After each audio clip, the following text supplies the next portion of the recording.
Bendecidos a todos los amados de la congregación Epicentro Sanando Heridas. Es una bendición, un gusto, un gozo poder compartir con ustedes este momento de edificación, este momento con mis hermanos, con los que son parte del cuerpo de Cristo, con aquellos que son hijos y herederos con Cristo Jesús, aquellos que son extensores del reino de Cristo. Sean todos bendecidos. Muchas gracias por la oportunidad. Doy gloria a Dios por esta oportunidad y le doy gracias al pastor Javier Fernando Rivero, que me dio la bendición una vez más de estar con ustedes. La verdad que muchas gracias al pastor, gracias, le mando un abrazo desde aquí, desde Miami, Florida, y a todos los que son mis hermanos de ahí, mis compatriotas montevideanos como yo. Es un gozo, es un gusto, como dije, estar con ustedes. Es una bendición poder en este momento exponerles una realidad, así como lo hicimos en la vez pasada, la realidad de los pactos presentes bíblicos. Dentro de esa realidad del pacto presente que gobierna ahora, que nos gobierna, que es el pacto de Cristo, el nuevo pacto de gracia de Cristo, hay una realidad dentro de ese pacto, hay una función, hay una tarea, hay una asignación divina para aquellos que somos parte de este pacto y de su reino también, siendo activos, ¿verdad? Y el tema que voy a compartir con ustedes dentro de esta realidad, dentro de este pacto que nos gobierna y en el que estamos, es el sacerdocio de los santos, ¿sí? El sacerdocio de los santos según debe ser ejercido en este pacto en el que estamos presentes. Sabemos por la historia que la iglesia en los primeros 3 siglos fue sumamente influyente. Podemos decir que inclusive el mismo imperio romano, el imperio que sometía otros imperios y conquistaba ciudades y naciones enteras, no podía conquistar a la iglesia. La iglesia estaba extendida por todos lados y hay un dicho que se dice muy a menudo que dice, si tu enemigo es muy grande, únete a él. Bueno, esto fue lo que pasó con Roma, por allá por el final del siglo IV, cuando habían creyentes por todos lados, en todos los altos cargos de Roma, muchos centuriones, generales de ejércitos, bueno, ejércitos enteros. Hay testimonios históricos de que eran seguidores de Cristo. ¿Qué hicieron? Fusionaron el cristianismo con el romanismo, ¿no? Por allá por el final del siglo IV, como les mencioné, y quien fue quien le dio esta fusión y libertad al cristianismo como nunca antes fue el emperador Constantino, cuando él le concede libertad por decreto. Como emperador le da libertad a los creyentes. El cristianismo podía gozar de privilegios como nunca antes. Cuando estábamos hablando que más de 3 siglos antes habían sido sumamente perseguidos por 10 emperadores más que hubieron a través de la historia, ¿no? Y fueron persecuciones sumamente atroces. Pero esto que se celebró como una victoria de la iglesia, que la iglesia conquistó un imperio sumamente poderoso sin usar armas, ¿sí? Sin usar violencia, lamentablemente, cuando la iglesia se fusiona con Roma, lo que sucede es que se entra allí en la historia en una mezcla de romanismo con cristianismo que comenzó muy sigilosamente, ¿verdad? Al principio todas las cosas fueron muy bien. Constantino le cedió a los creyentes templos, les construyó templos. Le pagó a los ministros, les pagaban, permitió que fueran parte de las cortes, parte de los que ejercían, ¿verdad?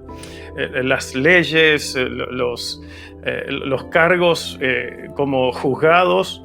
Entonces, ser creyente en el tiempo de Constantino era gozar de un privilegio enorme. Ser ministro era prácticamente como ser parte del Congreso hoy, como lo son los legisladores, ustedes saben, en el ámbito de la política, ¿verdad? El cristianismo gozaba de un privilegio que nunca gozó, como dije antes, en los 3 siglos anteriores. Pero, ¿qué sucedió, amados? Se anuló algo ahí. Se anuló el sacerdocio universal de todos los creyentes. Todo se empezó a encerrar en 4 paredes, ¿sí? Todo empezó a percibirse dentro de las 4 paredes como el servicio a Dios, ¿verdad? Sabemos que en el pacto de la ley, para usted ejercer algo dentro del templo, tenía que ser específicamente de la tribu de Leví y tenía que ser específicamente, obviamente, llamado al sacerdocio, ¿no? Llamado a ser levita. Entonces, el pueblo o aquel que no pertenecía a esa tribu, estaba excedido de poder pertenecer a aquellos que servían, oficiaban dentro del templo. Entonces, esa mentalidad vino otra vez de una forma sigilosa, de una forma casi imperceptible, por decirlo así, y se empezó a ver el ministro una vez más como el sacerdote y mediador entre Dios y los hombres, ¿verdad? Cuando Cristo dejó una iglesia, ya no atada a 4 paredes ni a rituales, sino que todos eran sacerdotes, todos tenían una función, todos tenían un llamado, como lo vamos a ver en la Escritura, y eso se anuló con la venida de la libertad que el emperador Constantino le dio al final del siglo III, casi IV, a los creyentes. Se le empezó a denominar obviamente cristianismo, desde ahí, el cristianismo. Y hoy en día conocemos cuál es el resultado de esa fusión de aquel cristianismo y romanismo. Sabemos que dio luz a la iglesia llamada la Iglesia Católica Romana, ¿verdad? Pero, amados, la iglesia siempre existió, siempre hubieron hombres de Dios que no se mezclaron con nada de eso, que siempre mantuvieron la pureza del Evangelio. Y fueron los que más fueron anónimos, no gozaban de privilegios, no gozaban de patrocinio del emperador, de ser reconocidos, sino que eran gente totalmente anónima que todavía guardaban la pureza del Evangelio. Dentro de unos de ellos, cuando uno estudia la historia de la iglesia, uno de los grupos que mantuvieron la pureza del Evangelio se llamaron los paulicianos. Los paulicianos siempre se guiaban por la doctrina apostólica y siempre mantuvieron la sencillez de la iglesia del primer siglo. Y entendían que el sacerdocio de todos los santos lo puede ejercer todo creyente. No necesariamente tiene que ser un ministro ordenado, ¿sí?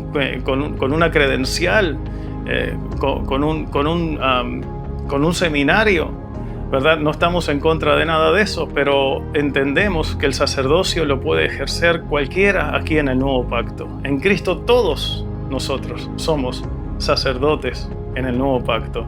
Y vamos a ver la definición que tiene dentro de este pacto. La realidad de ser sacerdote es ser un ministro, alguien que ministra, que tiene un ministerio, ¿verdad? Y no necesariamente un ministerio dentro, como dije anteriormente, dentro de las 4 paredes de la congregación, sino que es mucho más amplio. El sacerdocio universal de los creyentes abarca todos los aspectos de la vida que nosotros, en la que nosotros nos movemos, en la que nosotros nos desarrollamos todos los días. Y esto es glorioso recuperar esto, amados, porque la iglesia es sal y luz cuando se expande, cuando se mueve en la sociedad, en todos los estratos sociales, sin límites, sin límites. Entonces vamos a ver la definición de ministerio. ¿Qué quiere decir ministerios? Ministerio quiere decir funciones, ¿verdad? No necesariamente se trata de jerarquías. ¿Sí? Ser un ministro no necesariamente se trata de alguien jerárquico, ¿verdad? Sino que son ministros. Es aquel que cumple una función y es aquel que cumple un servicio, ¿sí? Un sacerdocio. Es aquel que ejerce una mayordomía, ¿sí? Sabemos que un mayordomo es aquel que administra algo que se le confió, pero que no es propio, ¿sí? No es propio, es confiado por alguien que obviamente no, ¿cómo decirles? Por alguien superior, por alguien que tiene bienes. Entonces estos bienes le son confiados a ese mayordomo y él tiene responsabilidad sobre esos bienes. ¿Sí? La palabra ministerio viene más bien del griego diaconía, ¿sí? Viene del griego diaconía, que se deriva la palabra diácono, ¿sí? Que quiere decir un servidor, alguien que está al servicio de los creyentes. Y este servicio es para la edificación mutua del cuerpo de Cristo, de los creyentes. Vamos a ir a Efesios capítulo 4, ¿sí? Allí el que tiene su Biblia o el que tiene su teléfono inteligente, su celular, sabemos que puede ir a San Google, ¿sí? Puede ir a San Google ahí y puede encontrar rápidamente el libro de Efesios, como dijimos, capítulo 4. A ver, capítulo 4. Versículos, yo todavía estoy a la antigua, no tengo San Google porque estoy usando mi teléfono inteligente para poder transmitirles esta edificación. Versículo 4, capítulo 4, perdón, versículo 11, 16 al 16, perdón. Dice, y él mismo constituyó a unos apóstoles, ¿sí? A otros profetas, a otros evangelistas, a otros pastores y maestros.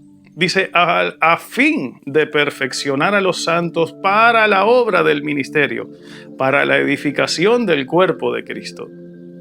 Dice, hasta que todos lleguemos a la unidad de la fe y del conocimiento del Hijo de Dios, a un varón perfecto a la medida de la estatura de la plenitud de Cristo, para que ya no seamos niños fluctuantes llevados por donde quiera de todo viento de doctrina por estratagemas de hombres que para engañar emplean con astucia las artimañas del error, sino que siguiendo la verdad en amor, crezcamos en todo en aquel que es la cabeza, esto es Cristo, de quien todo el cuerpo, bien concertado y unido entre sí por todas las coyunturas que se ayudan mutuamente, según la actividad propia de cada miembro, recibe su crecimiento para ir edificándose en amor. ¿Sí? Entonces, amados, entendemos que es importantísimo nosotros, como creyentes, entender de que somos parte de un cuerpo y que todo lo que hagamos es para mutua edificación. Aquí no hay jerarquías. El que el Señor haya constituido apóstoles y nombre primero a los apóstoles, esto no quiere decir que Dios está nombrando jerarquías, no. Dios está nombrando funciones dentro de su iglesia. Funciones, como dijimos antes, sacerdotales de servicio, ¿sí? De mayordomía, de sacerdocio, de diaconía, para servir, para que los creyentes crezcan, ¿sí? Para que sean edificados mutuamente en amor, dice. ¿Ah? No en autoritarismo, no en señorío, ¿sí? Sino en amor, en servicio mutuo. Pero el apostolado, el ministerio apostólico, tanto como el ministerio profético, tanto como el ministerio magisterial, tanto como el ministerio pastoral o el ministerio evangelístico, amados, son para mutua edificación de los creyentes. Una vez más lo repito. No hay tal cosa como super iluminados, pastores super iluminados o apóstoles super iluminados o profetas. Todo lo que se hace, amados, es para edificación. Y una de las cosas que el apóstol Pablo especifica en una de sus cartas es que a nosotros se nos encargó el ministerio de la reconciliación, ¿sí? No de condenación. No de condenación. Todo ministerio de los 5 que hemos nombrado, que están en las Escrituras, son para edificación y son para consolación, ¿sí? Esa es una realidad que nosotros debemos recuperar la iglesia, ¿sí? En las décadas anteriores no ha habido un entendimiento de esto y lo que hemos tenido es ministerios de condenación y de señorío dentro de la iglesia. Pero no es así dentro del nuevo pacto. Todos nos servimos unos a los otros. Los títulos, sean apóstol, maestro, profeta, evangelista, pastor, son funciones nada más, no son títulos jerárquicos para señorearse. Mutuamente todos nos ayudamos, ¿sí? Y no importa cuál sea nuestro llamado, todo es para edificación mutua y servirnos los unos a los otros para crecer en amor, como leímos hace un momento, como dice la Escritura, ¿sí? Entonces, dice, por ejemplo, 2 de Corintios 3:6, que Él nos hizo ministros competentes de un nuevo pacto, ¿sí? Esa realidad es que somos competentes, pero no somos competitivos, ni somos competidores, ¿sí? El Señor no nos llamó a competir entre nosotros. El Señor no nos llamó a competir entre pastores, entre apóstoles, entre evangelistas, entre maestros. El Señor no nos llamó entre profetas tampoco. El Señor nos llamó a todos como cuerpo a ser parte de la extensión del reino de Cristo. Sí, el Señor no nos llamó a gloriarnos por nada de lo que nosotros hubiésemos logrado, ¿sí? Con todo respeto, un pastor de una mega iglesia no tiene nada de qué gloriarse al lado de aquel que tiene una congregación más pequeña. Porque aquí no se trata de cantidad que tú tienes bajo tu pastorado o bajo tu apostolado, sino que se trata de la extensión del reino. ¿Cuán efectivos somos en la extensión del reino? Y ese es el punto que se debe recuperar también dentro de la iglesia. La realidad de que una mega iglesia no está compitiendo con una congregación más pequeña. Somos todos parte del mismo cuerpo de Cristo. Así se debe entender, así se debe conocer al menos la iglesia. Así debe ser conocida la iglesia. Lamentablemente sabemos que la iglesia debe recuperar esa realidad de mentalidad de cuerpo de Cristo. De que no estamos compitiendo aquí, amados. De que aquí todos somos de un mismo cuerpo, lavados por una misma sangre y gozamos todos de una misma identidad, que es ser hijos de Dios. Mayormente.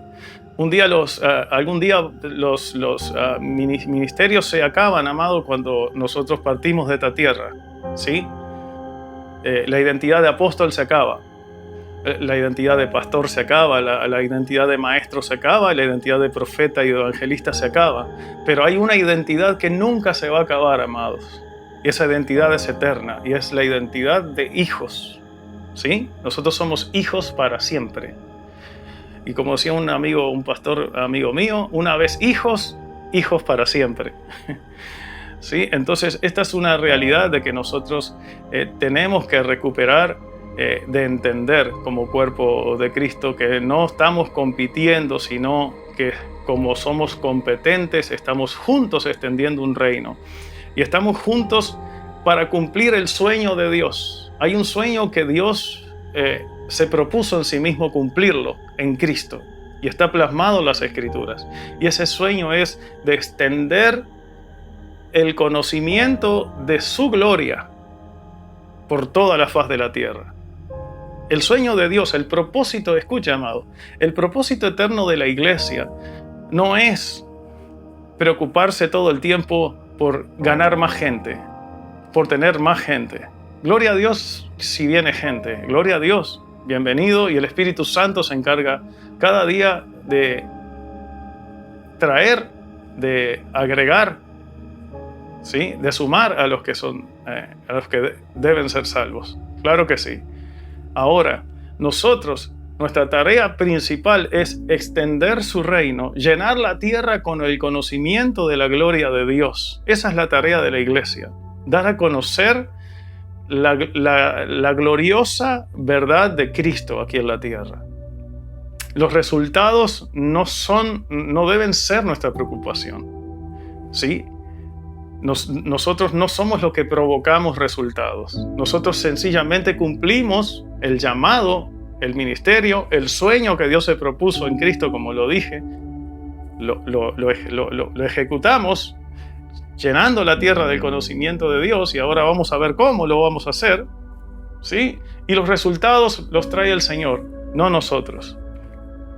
Y digo más, un pastor de una congregación grande, de una mega iglesia, no es necesariamente más exitoso que un pastor de una congregación pequeña. ¿Por qué? Sencillamente porque la tarea de extender el reino se nos ha dado a todos, y lo que el hombre está viendo no es lo que Dios está viendo. Dios está viendo si la congregación realmente está creciendo en el conocimiento de Cristo, está siendo madurada, está siendo edificada conforme a lo que la palabra de Dios dice que es para lo que están los ministerios dentro de la congregación, para edificarnos. Sabemos que pueden haber mega iglesias llenas de niños, de guardería, de jardín de infantes, y puede haber una congregación pequeña con gente madura que entiende lo que es ser heredero, entiende lo que es el propósito eterno de llenar la tierra con el conocimiento de Dios, y están siendo sumamente efectivos en hacerlo, ¿sí? Porque esto no se trata de cantidad de gente, sino de la calidad en la que nosotros estamos creciendo, amados, en la realidad de lo que nos estamos nosotros nutriendo de las verdades y de las riquezas de Cristo. De eso se trata el Evangelio. Y por décadas la iglesia ha estado enfocada en la cantidad, ¿verdad? Alcanzar, activismo para alcanzar. Y Dios no nos llamó a desgastarnos tanto en los activismos de alcanzar, sino de expresar y manifestar la vida de Cristo aquí en la tierra para extender su reino. Entendemos que nosotros, ¿de qué forma extendemos el reino de Cristo? ¿De qué forma nosotros manifestamos la vida de Cristo? Y voy a ser ahora con ustedes sumamente enfático en esto, amados. La abuelita que está allí sentada en la congregación, la abuelita que viene los domingos porque no puede asistir otros días por la edad, o el abuelito que está ahí, o la abuelita que en este momento está ahí sentada escuchando esta palabra, el abuelito también, el abuelo. Ellos son ministros competentes de este pacto también. Ellos también tienen una tarea y un llamado que ejercer. Sí, ¿por qué? La abuela que va al supermercado, que va a un almacén, a algún lado, en la calle, donde sea, que habla con los vecinos, esa abuela porta la semilla incorruptible de la palabra de Dios dentro de ella. Ese abuelo, sí, que tiene sus conocidos, sus vecinos, ese abuelo que también sale a hacer mandados, que tiene influencia de amistades, en amistades. Ese abuelo es un ministro competente del nuevo pacto, un extensor, porque una vez más dentro de él porta la semilla incorruptible que es la palabra de Dios. La vida de Cristo le habita. Por años la iglesia no ha entendido el sacerdocio universal de los creyentes, y hemos creído que esto se trata o de títulos, o se trata de energía, o de años, ¿no? de juventud. No, amados. Hasta un niño puede ser un ministro competente. Un niño que entiende lo fundamental del Evangelio aún en la escuela, amados, nuestros hijos pueden ser ministros competentes. ¿Sí? Entonces, no hay restricciones. En el nuevo pacto, el sacerdocio universal de los creyentes, no hay restricciones ni de títulos ni de jerarquías, amados. Al contrario, todos somos agentes del reino, todos somos agentes de cambios, todos somos luz en las tinieblas, todos somos sal en medio de la corrupción de la sociedad, amados. Nosotros podemos ejercer nuestro sacerdocio en cualquier lugar, en nuestros trabajos, nosotros como padres, en nuestras casas, ¿sí? En nuestros trabajos, como compañeros de trabajo, como empleados, podemos ejercer nuestro sacerdocio, podemos manifestar la vida de Cristo con la calidad de nuestro trabajo, de nuestro esfuerzo, ¿sí? Tantas cosas, amados, en la que la iglesia se ha restringido, y que cuando entiende esta verdad comienza a ser sumamente efectiva. Es lo que la iglesia necesita hacer, amados. Así que es una realidad de que nosotros no fuimos llamados a procurar nada más que un título, sino que nosotros fuimos llamados a manifestar una vida, y es la vida de Cristo. ¿Sí? Así que quitemos de nuestra mente la mentalidad esa que tenemos durante años de pulpocentrismo, pulpitocentrismo, ¿no? Ahora sí me salió. El otro es otra cosa. Pulpitocentrismo, ¿sí? Tengamos mentalidad de cristocentrismo dentro de nosotros. Tenemos la vida de Cristo para manifestarla. Sí, con nuestra forma de vivir, con nuestra forma de ser, en nuestro carácter tenemos los atributos, los tenemos, amados, están allí. Y no dependen tanto de tu esfuerzo humano, sino dependen de someternos a la realidad que nos gobierna, que es Cristo, que es una vida que nos habita. ¿Sí? Esto no se logra con esfuerzo humano, con mérito humano. Esto se logra con someternos a esa realidad que nos gobierna y dejar que Cristo crezca en nosotros cada vez más. Y donde vayamos, amados, con nuestra forma de vivir, con nuestra forma de actuar y de ser, muchos van a ver a Cristo. La Biblia, se dice que la Biblia que otros van a ver es la que nosotros mostremos, ¿sí? El único Cristo que el mundo va a ver es el que vea en nosotros. Así que, amados, entre nosotros seamos sacerdotes de servicio entre nosotros. Sirvámonos unos a los otros, ¿sí? Dice, por ejemplo, en Gálatas 6:10, allí los que pueden ir a su teléfono inteligente allí y pueden ir a San Google, en Gálatas 6:10, nos dice que de hacer el bien mayormente a los de la familia de la fe, ¿sí? Mayormente a los de la familia de la fe. El ayudarnos unos a los otros, amados, el invitarnos con un café, ¿por qué no? El invitar con un asadito a un hermano, al pastor también, no se olviden del pastor. Inviten al pastor a tomar un café, ¿sí? A comer un asadito, a estar juntos, a un momento de edificación. Vivamos como familia, amados. Recuperemos dentro del sacerdocio universal de los creyentes que hemos recuperado, dentro de la realidad del pacto presente, del nuevo pacto en el que vivimos, que lo hemos recuperado, que se ha recuperado. También recuperemos el vivir como familia, el interesarnos los unos por los otros, el cómo estamos, amados, el visitarnos, el llamarnos, el tener una relación de familia, amados, porque nosotros mayormente como hermanos no somos parte de una denominación, de una congregación para cumplir tareas o cumplir activismo. Nosotros somos parte de un cuerpo y somos familia y vivimos en un mismo sentimos lo mismo. Si alguien se duele en el cuerpo, dice la Escritura que todo el cuerpo se duele. Entonces, como cuerpos, seamos unidos, ¿sí? E interesémonos los unos por los otros. Visitémonos, llamémonos, animémonos, edifiquémonos con la palabra. Sentémonos a hablar palabras, a escuchar a algún hermano que nos exponga algo. Juntémonos para hablar la palabra de Dios. Que todo lo que haya en nosotros sea el sentir de que Cristo crezca cada vez más en nosotros a través de conocer su verdad gloriosa, ¿sí? La verdad gloriosa que está plasmada mayormente en las cartas apostólicas. Sí, amados. Así que nuestra gentileza sea conocido por todos, ¿sí?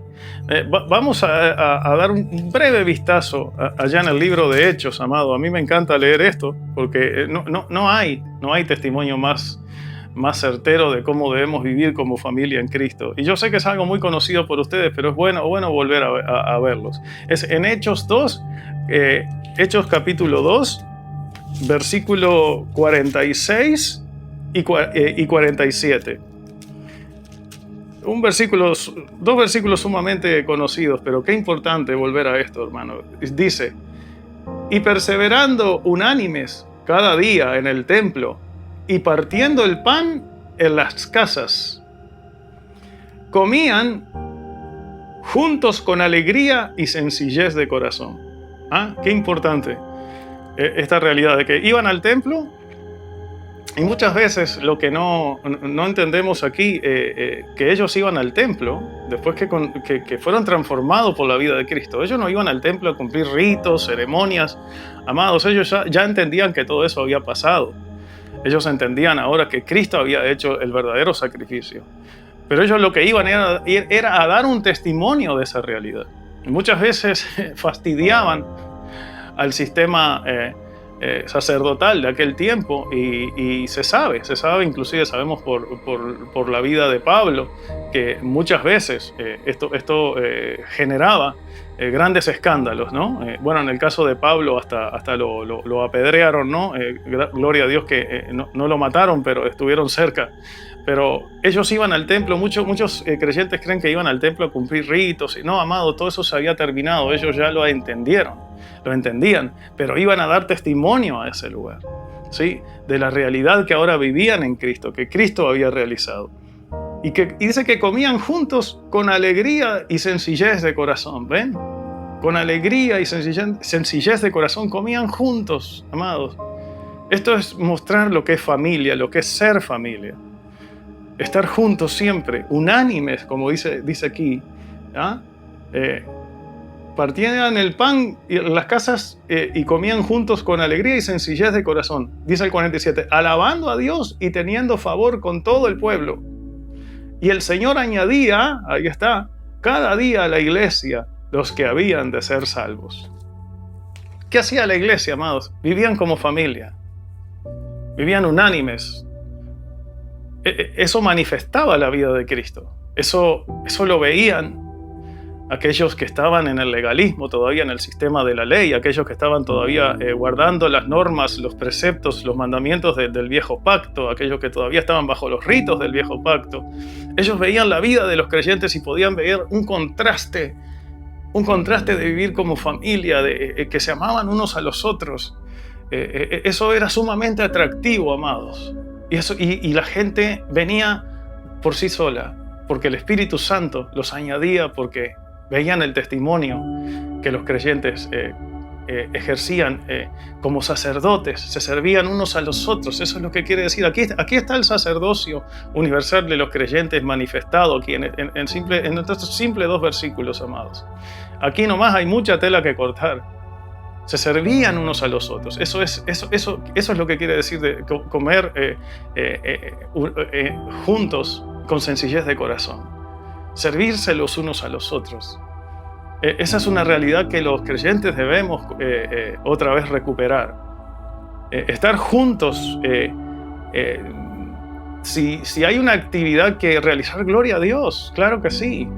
Si hay una salida evangelística, si hay algún programa, gloria a Dios, lo hacemos juntos como familia, pero no nos enfoquemos fríamente en programas y en métodos, amados, sino que expresemos una vida, manifestemos una vida en sencillez como familia, sirviéndonos unos a los otros, y eso va a hacer que el Espíritu Santo venga y otros vengan al conocimiento de Cristo. Seamos entre nosotros servidores unos de los otros, amados. Sirvámonos en amor. No seamos, sirvámosles a los santos. No nos sirvamos de los santos, ¿sí? Que es otra cosa y que es lo que está muy de moda, ¿sí? Sirvámosles a los santos, no nos sirvamos de los santos, ¿sí? No busquemos lo que tienen, sino lo que son, ¿sí? Amémonos por lo que somos en Cristo. No tanto por lo que nos rodea, amado, porque todo lo que nos rodea es incierto. Nuestro verdadero valor está en lo que somos en Cristo como iglesia. Así que yo les animo, amados, a que ustedes en este nuevo pacto disfruten esa realidad de ser familia, que es lo que somos. Disfruten esa realidad de ser sacerdotes en su casa, en su trabajo, donde sea, en la calle, donde sea, subido arriba de un ómnibus, arriba de un bus, como le dicen aquí. Amados, manifestemos la vida de Cristo, que la gente pueda realmente ver algo diferente en nosotros, y es la paz que sobrepasa todo entendimiento, que es la vida de Cristo. Esa paz que dice la Escritura que sobrepasa todo entendimiento es nada más y nada menos que la vida de Cristo en nosotros, que en medio de esta pandemia, en medio de esta incertidumbre que hay, en medio de esta crisis sanitaria, Cristo manifiesta su vida dentro del creyente, dentro de todo aquel que es habitación y le guarda y le protege, amado. ¿Por qué? Porque hay una tarea, hay un propósito por el cual el Señor nos tiene aquí. El COVID-19 no es el amo y el Señor de nosotros, de la iglesia, es Cristo. Nosotros solo tenemos que tomar las precauciones necesarias, pero nosotros vamos a seguir avanzando como iglesia, como cuerpo, como familia, amados. Nosotros sabemos que si el Señor tiene el propósito de hacer cosas con nosotros aquí en la tierra, Él nos guarda del COVID-19 porque Él es Señor sobre el COVID-19. Ahora, no me quiero poner fanático con este tema y decirle que usted salga como Pedro por su casa por ahí, porque sabemos, amados, que tenemos que guardarnos, ¿sí? Tenemos precauciones que tomar, ¿sí? Tapabocas, ya sabe, el alcohol, el lavado de las manos. Amados, pero dentro de todo eso, nosotros gozamos de la vida de Cristo y manifestamos la vida de Cristo cuando la gente está en temor en este momento. Hay mucha gente en temor, amados, y la iglesia tiene la paz que sobrepasa todo entendimiento que el mundo, que esta sociedad necesita. Es tiempo de manifestar la vida de Cristo. Es tiempo, iglesia, de que volvamos a ejercer nuestro sacerdocio en todo lugar, sin restricciones, amados, en las plazas, en la calle, en el trabajo, una vez más lo repito, donde sea que tú vayas como iglesia, porque la iglesia eres tú, no son las cuatro paredes. En el nuevo pacto la iglesia son los creyentes, son los sacerdotes que manifiestan la vida de Cristo. Ellos son los que extienden, ¿sí?, su reino. Ellos son los que portan la paz que sobrepasa todo entendimiento, la vida de Cristo dentro de ellos. Así que, amados, me gozo que pude compartir esto con ustedes, entendiendo de que los dones y las asignaciones divinas que tenemos, sean cual sea de las que nombramos, ¿sí?, sabemos, amados, sabemos que lo importante, lo más importante es que la vida de Cristo nos habita y que nosotros donde sea 24/7 podemos manifestar su vida, ¿sí? Acordémonos que esto una vez más, esto no se trata de títulos, sino se trata de lo que somos en Cristo, sino que somos hijos y podemos manifestar. Quizás tú digas, bueno, yo no me siento ni maestro, ni evangelista, ni profeta, yo soy un hermano nada más. Amado, eso es todo lo que el Señor quiere para que su vida se manifieste, o es lo que el Señor realmente espera de un hijo suyo, sin importar a qué te sientes llamado realmente. Si a maestro, profeta, evangelista, pastor, apóstol, eso es secundario a la hora de manifestar la vida de Cristo aquí en la tierra, para que el reino de Dios sea extendido sobre esta tierra y el conocimiento de Cristo llene toda esta tierra y que la gloria de Dios sea vista a través de la iglesia. Amados, muchas gracias por este momento. La verdad que me gozo por estar aquí.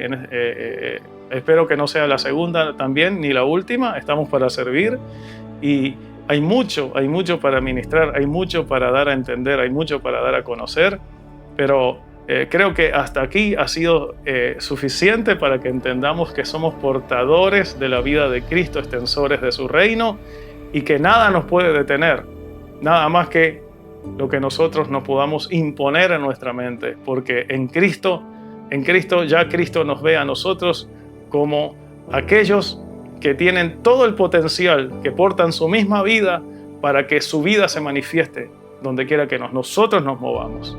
Así que, amados, gracias y paz a todos.